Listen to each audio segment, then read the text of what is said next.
Mrs. Amiga Breeze McNabb. Amiga, thanks for inviting me here today. Emil is gone, but you heard him. Kirk, Benjamin, you just heard, and I want you to give a round of applause that Kirk is now running our customs agency. He's just taking over. Lots of energy there, and we expect lots of results. I don't know if Mr. Paul is here, Tax Administrator Commissioner. Ainsley might not be here, but he's, I'm sure, very well represented because we need him along. Dennis, you heard from at FID, Dennis Chung. Mr. Ivan Hurtado, Director of Carreras Limited. Andrew McLean, because I'm the designated politician, I have to recognize what I can't say all protocols. They don't expect ministers to do that kind of stuff. So, Mr. Daniel Rico, Director of Sea Analysis, which is Dan. That's Dan who gave us the presentation. Keenan, I see you've arrived. Keenan Faulkner, who is, of course, Special Project Officer at the International Monetary Fund in the local office. Representatives of the, you hear Keenan on the radio often, giving his economic analysis of taxes. Representative of Specialized Investigations Bureaus, all here. Some of them, they can't let you know that they're investigators, so you don't know who they are, I suspect. Other distinguished panelists and presenters. Members of the business community, see you all here, many of you. Media practitioners, distinguished ladies and gentlemen. I frankly believe that this should have been called because the government and business forum, because very rarely I go anywhere and you hear they talk about the government. And even here, they will tell you about illicit taxes, they will tell you about that, but they never said the government. And none of this can happen without the government. In the past 10 years, the Holiness Administration has, you'll hear me talk about it a little bit, over $80 billion just for the Ministry of National Security to make sure that you have what you need. So I'm happy to hear you talking about getting more taxes for the government. And Amiga had to search hard to find 2 areas in which we increased taxes in the past 10 years. She was searching hard. I'm really happy you couldn't go any further. Because for 10 budgets, we didn't increase any taxes, which was unheard of in the economic history of this country. So, as the Minister of Industry, Investment and Commerce, Jamaica's Business Ministry, I'm pleased to be here at the second convening, the Jamaica Chamber of Commerce's Anti-Illicit Trade Forum. It should be maybe titled next year, the payment of more taxes by criminals. Get out of the criminal activity and pay your taxes. No, that's not an official statement. That's a statement from St. Elizabeth, from me. Okay. With all who are committed to the economic integrity of Jamaica. I commend the Jamaica Chamber of Commerce for hosting this forum, and importantly for understanding that illicit trade is an economic urgency. You know, since I've been minister, I've heard many times what we have done, but we haven't put the urgency on it. And I'm going to ask you guys to put the urgency on it as we talk about business and government coming together. The theme today, undertaking the cost, the financial impact of illicit trade, is precisely the right subject for this moment.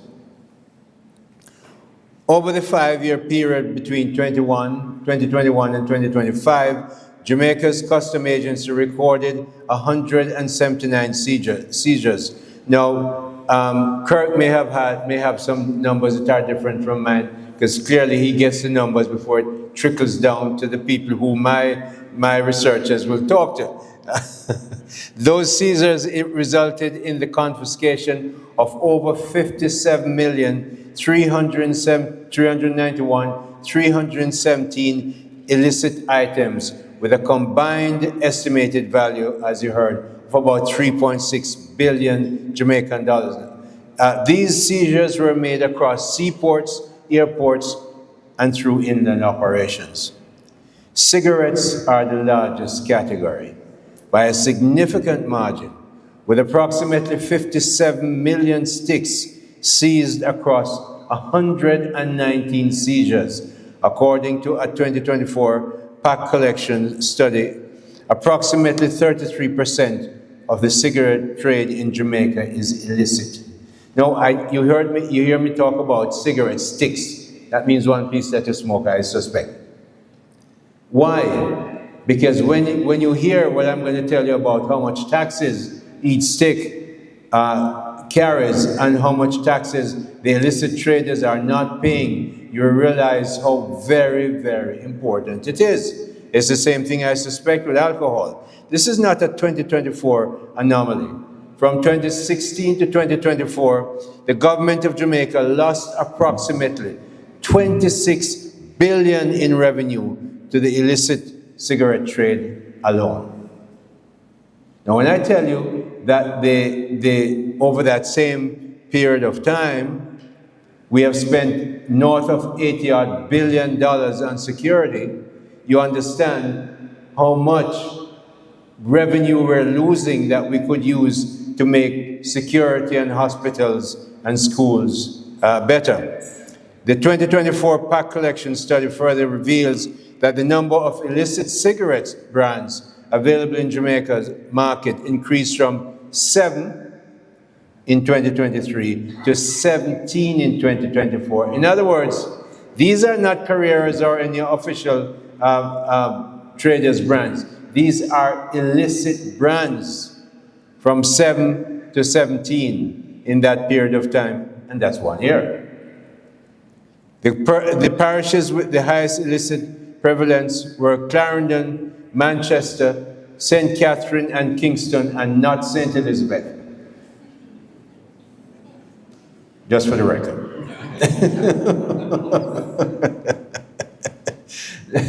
This trend points to a structured and expanding illicit market, one that leverages established distribution networks and thrives in price-sensitive communities.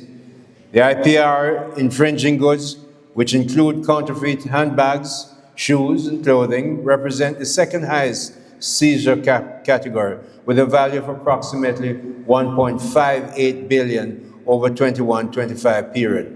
Counterfeit beauty products, restricted food items, pharmaceuticals, and liquor further reflect the breadth of the illicit trade. Now, let me tell you this.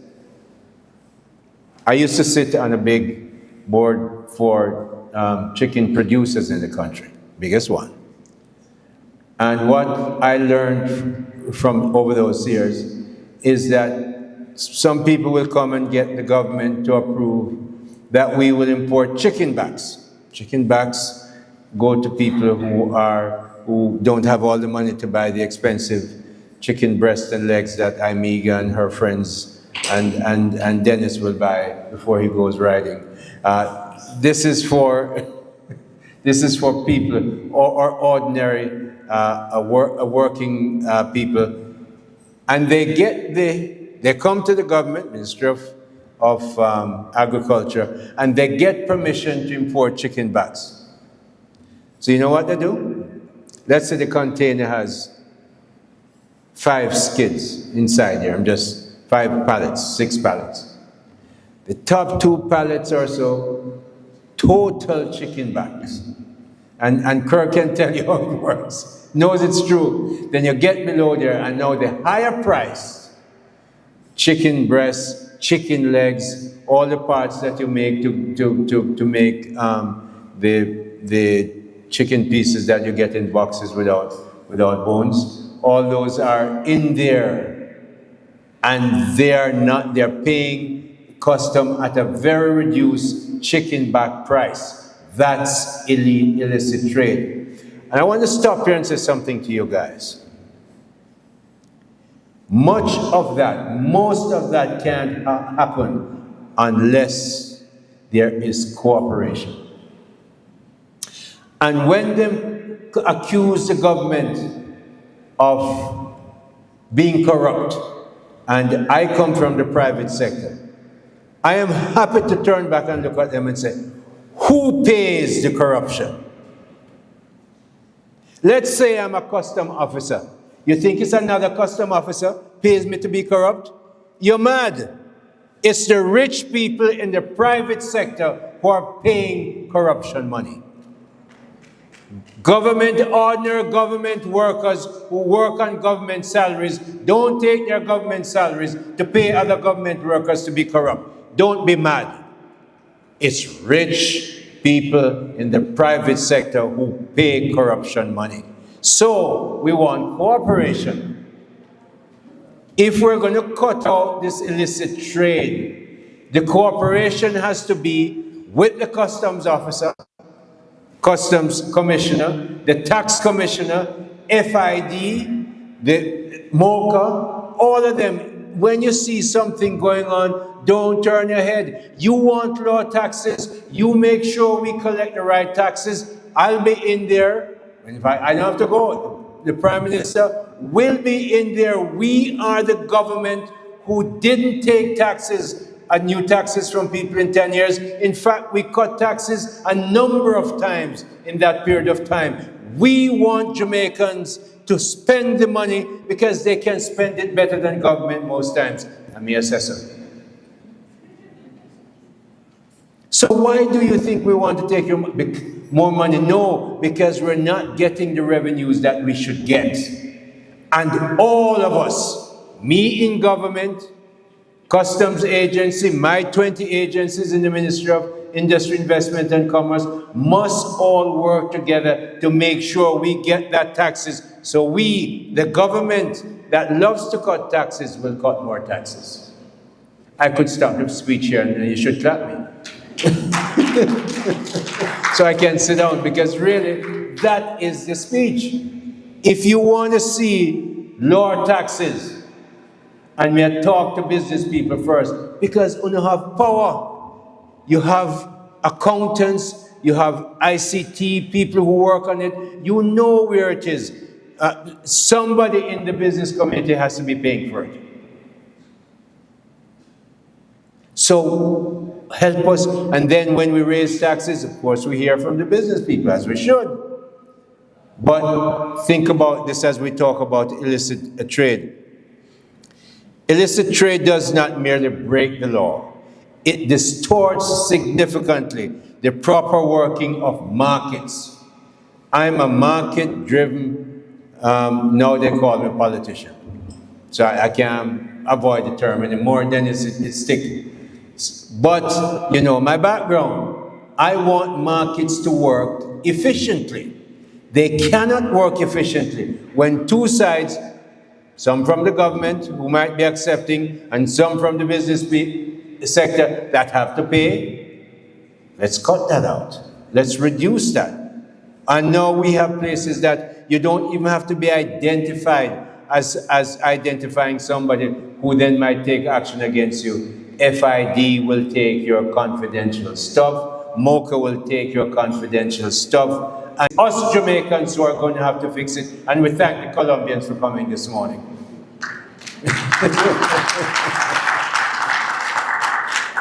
I just came back from Colombia. Great, pro-Colombia, spent quite a bit of time, and in your free zone activities, very impressive things we want to do. And I'm looking to make an exchange between professional people, some of them from customs maybe, in Jamaica, exchanging with professional people from Colombia. They want to learn English and maybe some English law. We want to learn Spanish and how to do the things well and expand our business and the technical stuff that we see you have there. So we're looking forward to expanding that. Again, happy that you're here. A regulatory compliant Jamaican business, whether distributor, manufacturer, or retailer, operates within the full compliance framework of the government of Jamaica.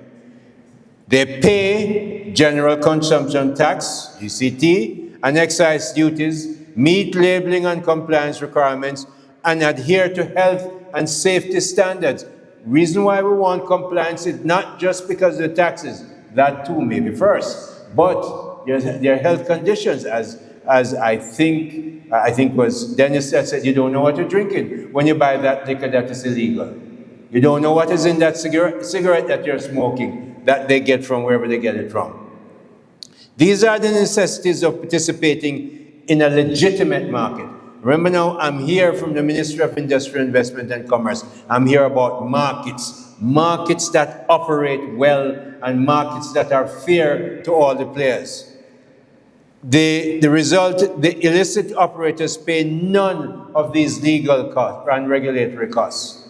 The result is price distortion and effectively subsidizes criminal activity. Don't be involved. And Dennis, when you find them, you and Mocha, no mercy. Because you're not helping business or government or the ordinary people in St. Elizabeth and Manchester who need the health care that we provide as the government. The gap is driven by illegal tax evasion and organized criminal smuggling networks moving product from jurisdictions such as China, India, and the United Arab Emirates through transshipment points, including Panama and the United States, before reaching our market. I lived in the Middle East for a long time. A lot of illegal cigarettes went through Iran and Dubai and elsewhere. It's well known. You're never probably going to get rid of it, but you can reduce it significantly. So we know where it's coming from. The National Compliance and Regulatory Authority, one of the 20 agencies in my ministry, recorded 44,374 non-conforming or illicit products in the domestic market in 2024 alone, rising to 75,000, from 44,000 to 75,000 in 2025. This is a 69% increase in 1 year. The business is big.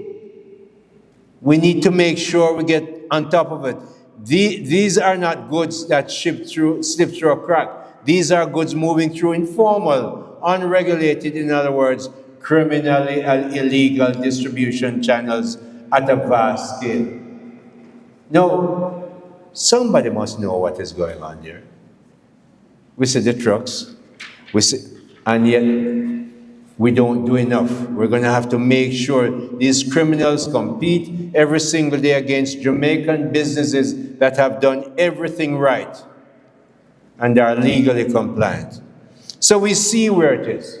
A lot of money is involved. Where money is involved, there will be criminality. If you think about it, even in banks, I ran the biggest bank here. Where do you see the kind of fraud that goes on in bank? And Dennis will tell you as an accountant and now the head of FID that where they go, the dormant account, where nobody is looking for a long time, and by the time they rip you off, millions of dollars are gone. So if you're running a good bank, one of the places that you insist that your external auditor audits every year is what's happening in your dormant accounts, because that's where the criminality happens. So criminality, this criminality, don't ever think it's just ordinary poor Jamaicans doing this. Don't bother with that idea. It's not poor Jamaicans paying those people who are paid to look the other way. And most times, it's not government employees, them don't have the money. So you know where the money coming from, Dennis? Yeah. What's the name of the gentleman beside you again?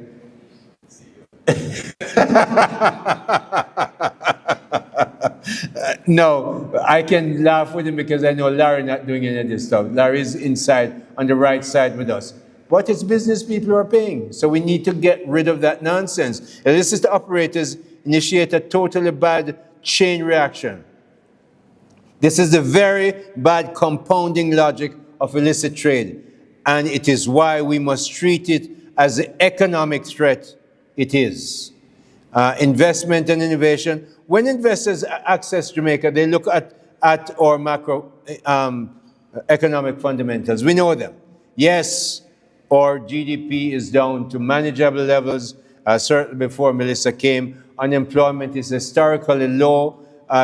In 2025, each year, data show Jamaica recording a significant reduction in crime. So we're going in the right direction.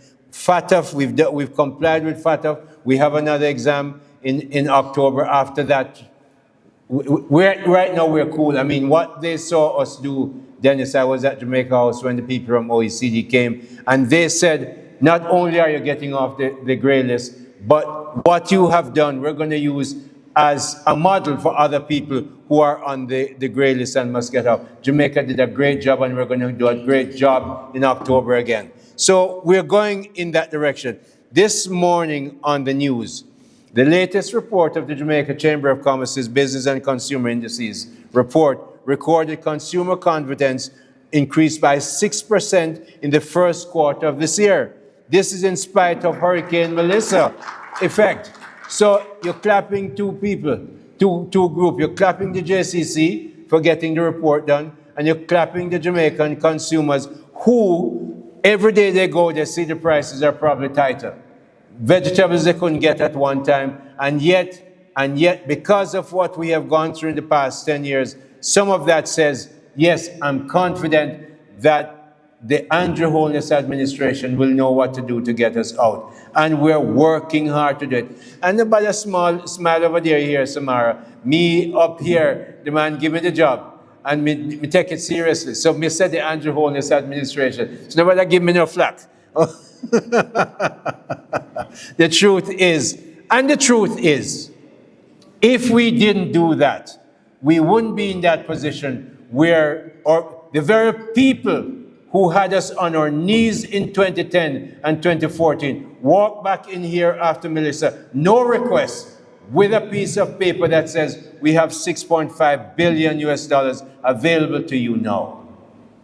That's something that was earned. So here we are, but we have people in here with illicit trade want to tear down that stuff. When investors are coming, those are the things they look for. Will some business operators in my sector, somebody's coming in and say, I'm coming into this sector, will some business operators have a privilege of not paying duty, and because of their illicit trade, am I going into a level playing field? And if they feel they're not coming into a level playing field, they go somewhere else. When 33% of cigarette trade is illicit, that is a signal.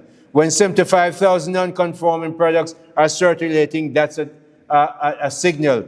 When illicit cigarettes from 17 different unregulated foreign brands are openly available across Jamaica, that's not a good signal. Those are bad signals. So they try to, those things tear down what we try to build. But you know, we're not going to stop. Every dollar of tax revenue lost to illicit trade is a dollar we cannot direct to education, healthcare, infrastructure, which are the very foundations that make Jamaica attractive to legitimate investment. So, illicit traders who are non-compliant taxpayers suppress the kind of private sector dynamism that Jamaica's growth strategy requires. We have to protect our ports.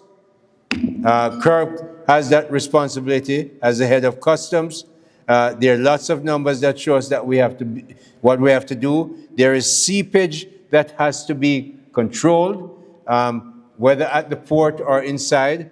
Best to catch it at the port or airport. So we have to strengthen that, and we have strengthened that. So we're looking at strengthening all these activities, but I want to see stronger cooperation between the business community, the regulators, the FIDs, the MOCAs, and understand that business community, as you rightly came to us in government and say, look at these taxes and so on. First time in 10 years, no, but we have to meet. So we met. But I'd like to hear you come back next time and say, you know what? In the last year, we took up the challenge that was given to us by the Ministry of Industry, Investment and Commerce, and we collaborated with FID, we collaborated with customs, we collaborated with the police, and we have been able to drop what we've been able to identify as not 17 illicit brands that have come in of cigarettes, but it's now down to 2, and we're searching for the last 2 very hard. So it cannot be that it's government alone that's going to do this, and alcohol and cigarette and handbags and everything else. Everybody must join in there. At the policy level, the Andrew Holness administration has prioritized the modernization of border and marine security, including surveillance and interdiction. We're putting a ton load of money, as I've told you there, to make sure it happens consistently. I'm saying, Kirk is gone, but somebody will tell him, I think you need some more scanning machines at the customs. I think you have one. They're expensive things. We know they're expensive, but we have to get more if we're going to do the interdiction properly. So I'm recommending that. So, what's next? We have to, legislation must keep pace with the threat. And they told you that legislation is being done largely by the Ministry of National Security. But we help in that because we know we're on the commerce end of things. Business must invest in supply chain integrity. Industry bodies must support intelligence sharing. Financial institutions must apply the full rigor of their anti-money laundering framework to reduce substantially proceeds of illicit trade. You have to hit where the money is plentiful and where they're going after the money. Go after it and make sure you identify it. Every business in this room must recognize that the fight against illicit trade is an investment in the market conditions that make your compliance worthwhile and will help the government, this government for sure, to reduce your taxes. You give us the money from the illicit trade, boy, we'll be happy to pump it back to you because we know that private sector and private people can spend the money off much better than government. They must be supported, enhanced, and defended. What must be? That our debt to crime and our regulatory trajectory are moving in the right direction. Note, though, that enough economic gains are not self-sustaining. Economic gains that we've gained in the last 10 years, you can't leave them and put them on autopilot. They must be supported and defended. So, we're going to make sure we do that. So I invite, ladies and gentlemen, all partners and business people here today to join in this noble national effort to reduce and wipe out illicit commercial trade in order to cement our well-earned, hard-earned political independence with robust and sustained economic independence. When you get that economic independence going for us, we're going to make sure we have a much better country, all of us. This is my idea of sustainable development, not any other stuff. We have to get this stuff done right. Distinguished ladies and gentlemen, join us on this noble journey to wipe out illicit trade in Jamaica and make Jamaica a more prosperous country. God bless you. Thank you.